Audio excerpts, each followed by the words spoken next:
Sir ఎన్ని బెదిరింపులు చేశారు ఆ టైంలో, పెద్ద సంచలనం అది. ఆ విషయాలు జగన్మోహన్ రెడ్డి గారు కేవలం ముస్లిమ్స్ని కానీ పాస్టర్లను కానీ ఇవాళ వరకు ఒక ఓట్ బ్యాంకింగ్ గానే మలుచుకుంటున్నారు.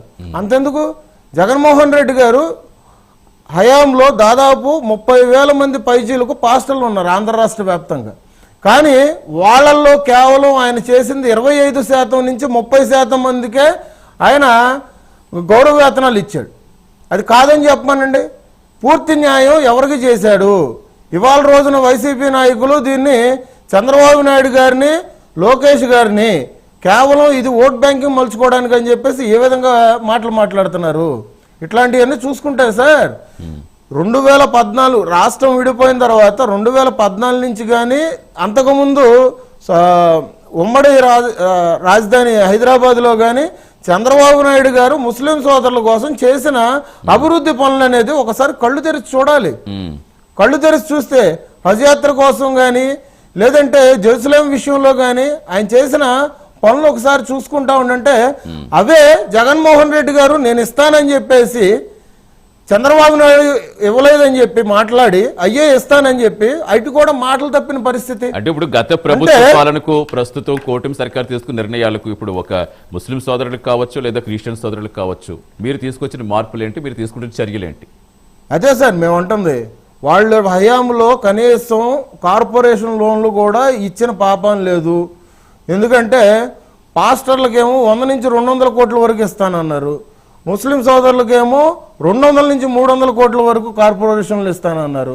సో వాళ్ళు ఇవన్నీ కలబొల్లి మాటలన్నీ చెప్పి రాష్ట్రాన్ని అంత అధోగతి పాలు చేసినందుకే కదా వాళ్ళు చేసిన తప్పులు కానీ ఏదైనా కానీ ఇవాళ రోజున మేము కట్టుకుంటూ వాళ్ళకి త్వరగా ఇవ్వలేకే ఇవాళ రోజున ఎంతకాలం పట్టింది.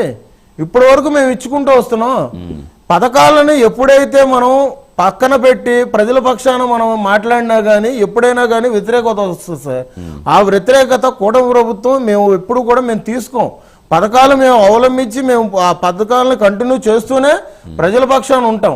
అదేవిధంగా క్రిస్టియన్ సోదరులు కానీ ఎవరికైనా కానీ వాళ్ళకు గౌరవ వేతనాలు ఇచ్చే వాళ్ళ భూముల సంరక్షణగా ఒకటి కల్పిస్తానే ఇవాళ రోజున.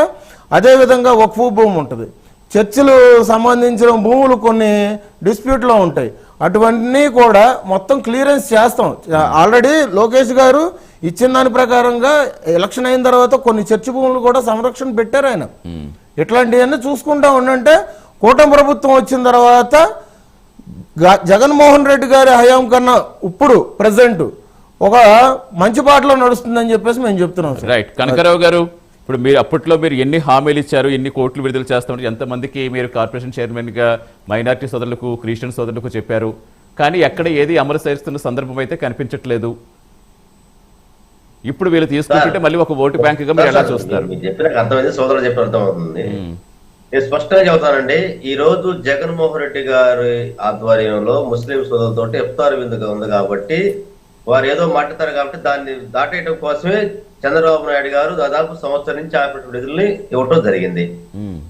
అంతే తప్ప ఇంకోటి వాళ్ళ మీద ప్రేమ కాదు. ఒకటి నేను అడుగుతా ఉన్నాను, ఈ ప్రభుత్వం వచ్చినాక మొట్టమొదటిసారిగా వినుకొండలో ముస్లిం సోదరుని బహిరంగ రోడ్డు మీద చంపిన మాట వాస్తవం కాదా?